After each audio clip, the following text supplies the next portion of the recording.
What's going on, fellas? Today we are back with week 3 in the NFL season, and we have some bangers today. I have 5 plays for you guys, and I love, honestly, all of them. We'll go over them. I don't want to waste any more of your time. Let's hop straight into these and get underway. We're going to start with DJ Moore. He's at 66.5 on UD. You can get him all the way down at 61.5 on other books like DraftKings, but for now we will take him, although I'll take him all the way up to damn near 70 this game. I love his line. Obviously the 2 games he played this year, he has not hit it, but there's a really good outlook for him, right? He's had 2 games, 8 and 10 targets in those games, only 11 receptions so far during the season. Now, again, he's also played 2 top 10 defenses. Houston is kind of on the border, but Tennessee is a surefire top 5 defense this year. I'm not even thinking twice about it.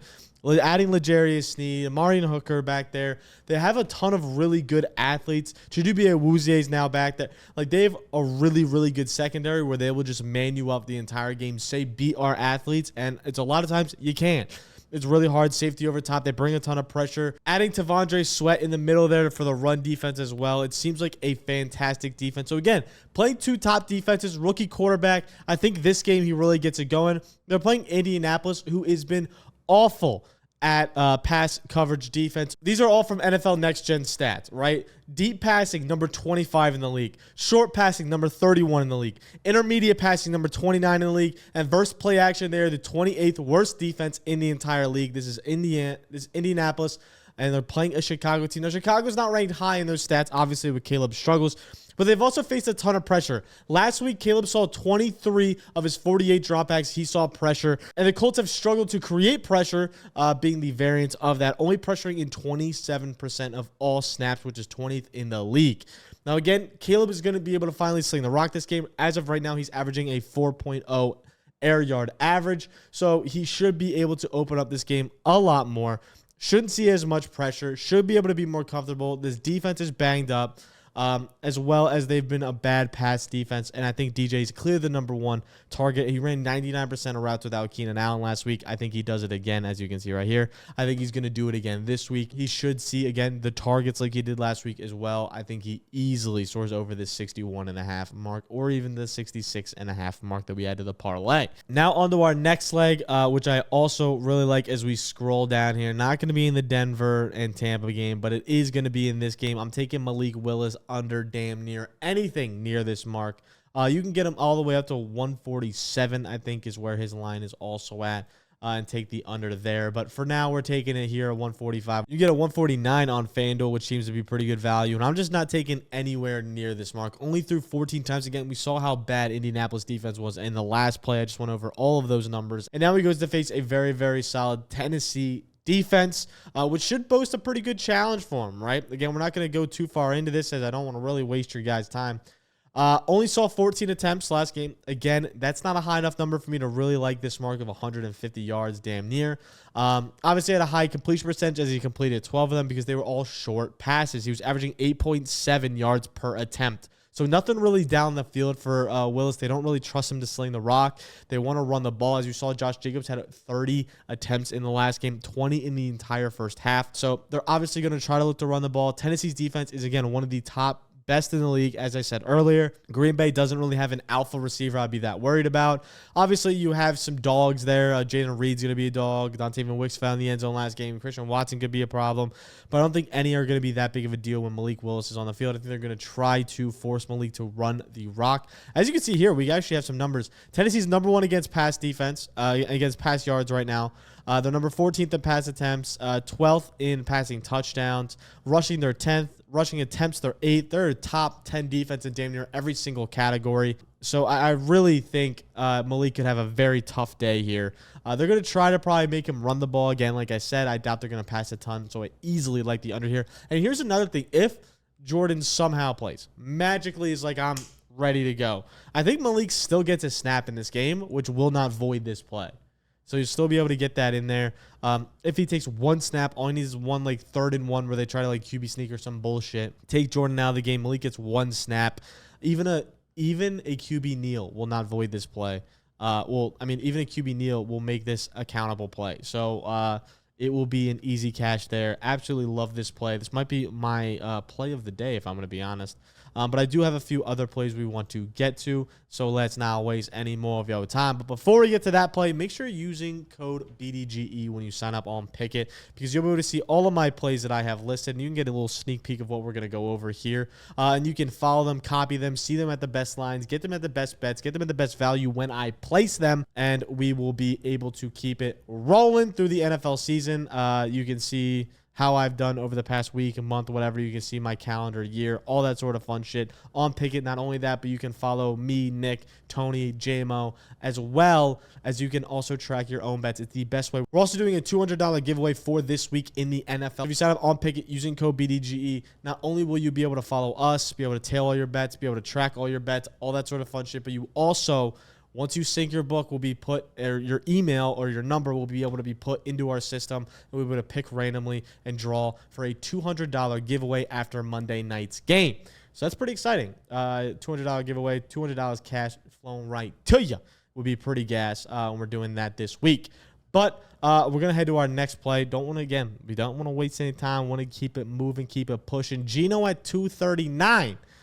Here again, 10 yards high, but I do like it, so I'm going to keep taking the over here. Geno's line is set a little bit lower than that. You can get all the way down to 230 on FanDuel, which is where I snagged it. But Geno, as we can see, had a great game versus New England. And here's my in-depth analysis. We have a lot to go over for Geno, if I'm going to keep it a beam. Obviously, you could say the simple shit. Miami doesn't have a quarterback. They should be on offense for most of this game. Zach Charbonnet's a bad running back. So I don't think they're really going to be able to have a strong rushing attack. Miami has a few defensive players coming back. Supposedly Jalen Ramsey might play. Whatever, But I'm really not worried about it because they run a one-high scheme, right? That's Miami's bread and butter right now. One-high scheme with a lot of man coverage. Well, Geno beats man coverage really well. He's a high success rate versus man, and this team in Miami runs 20% one-high man coverage. Not only that, but they play primarily one high into cover threes as well, which is why BTJ, Gabe Davis had a ton of opportunities in week one. I expect the same thing for DK this week, Lockett for this week. Jason might have a quieter day just because the middle field might be a little bit more clammed up. But if you can get Jason on corner routes, post routes, all that sort of stuff can destroy one high. Not only that, but passing versus no pressure. Seattle's ranked 7th. Miami's ranked, the defense is ranked 29th. Passing versus no play action. Seattle is number 10 in the NFL right now. Miami's defense is 29th. Passing efficiency, Seattle's offense is number 11. Miami's defense is 29th. The reason I bring those stats up is because Miami brings the second fewest pressure in the entire league. They're not going to need a ton of play action. They're not going to run a ton of RPO stuff because they don't need to. This Miami defense has struggled against a passing game. Even though they clamped Trevor, Trevor still had a good day from an overall passing standpoint, and the NFL Next Gen stats clearly show that. And again, as long as Ryan Grubb is commanding this offense, as long as he is having Geno step back, sling the rock in a comfortable way. Geno maneuvered around the pocket, looked very good last week as well. I think this is, again, sneaky line at 4.5. I think it should be more. I'm taking Seattle big here. I think they have a pretty good breakout game. I think DK has another big game.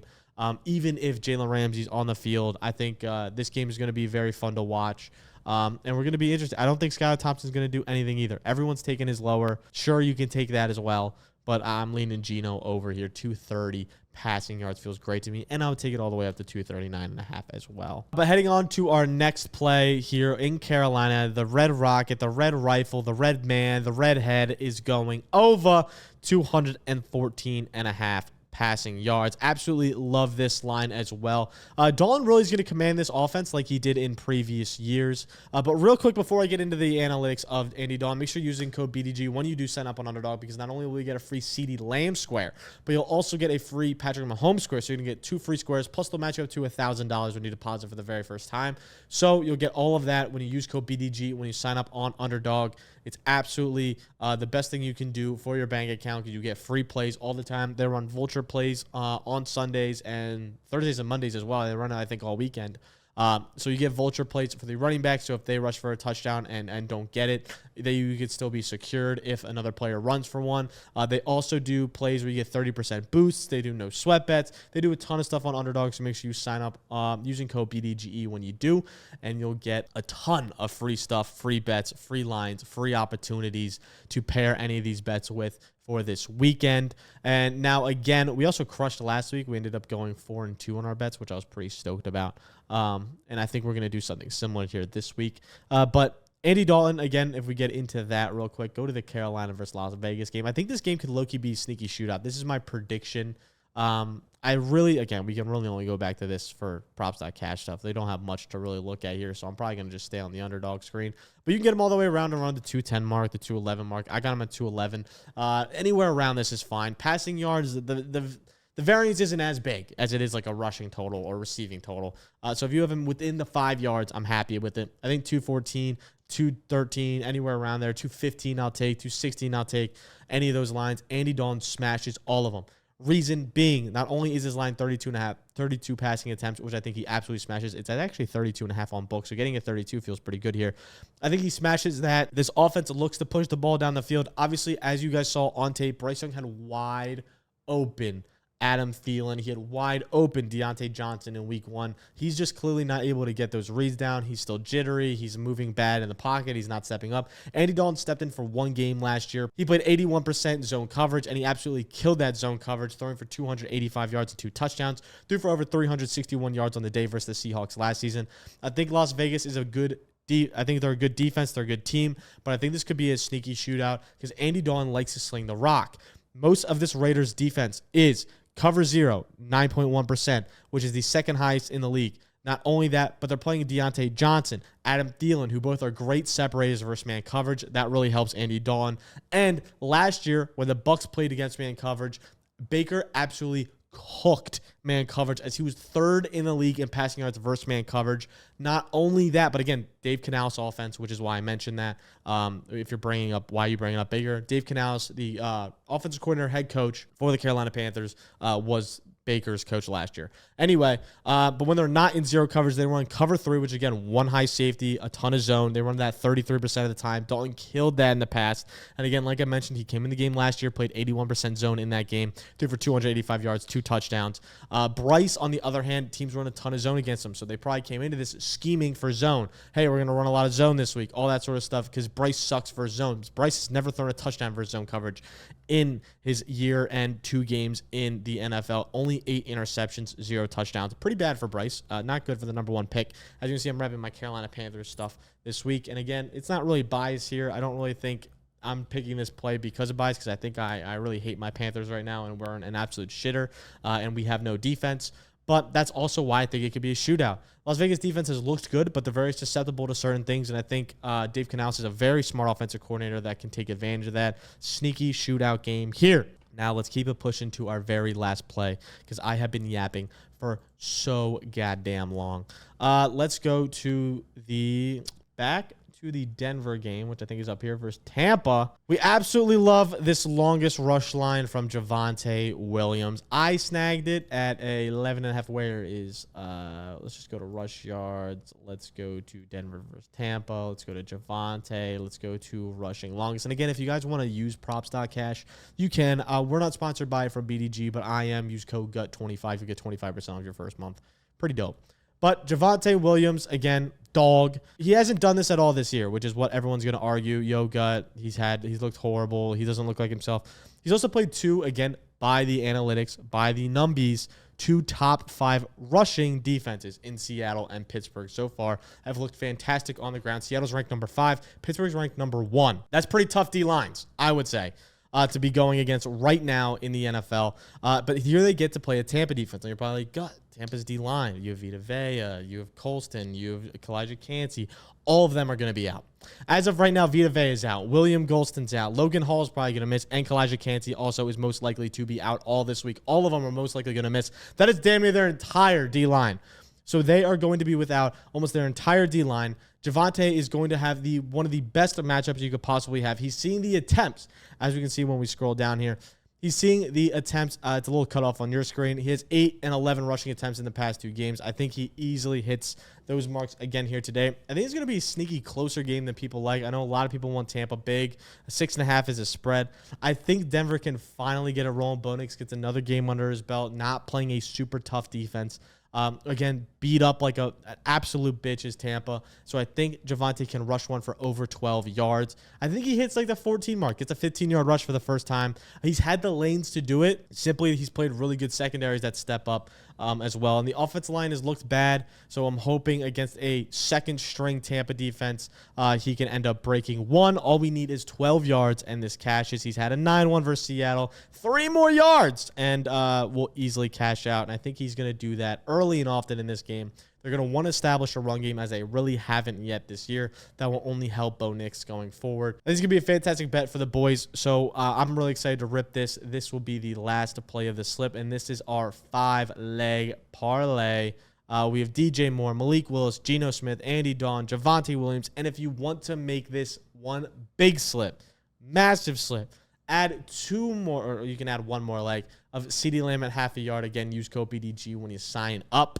They'll give you that. Plus, again, you can get $1,000, up to $1,000 to bet on this slip.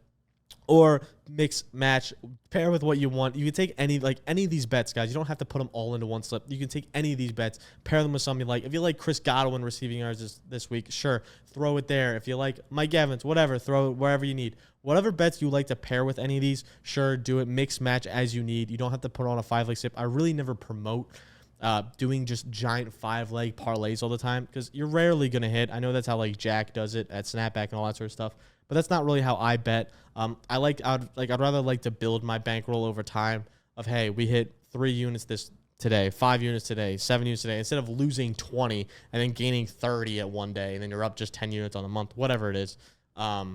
But that's just personally how I do it.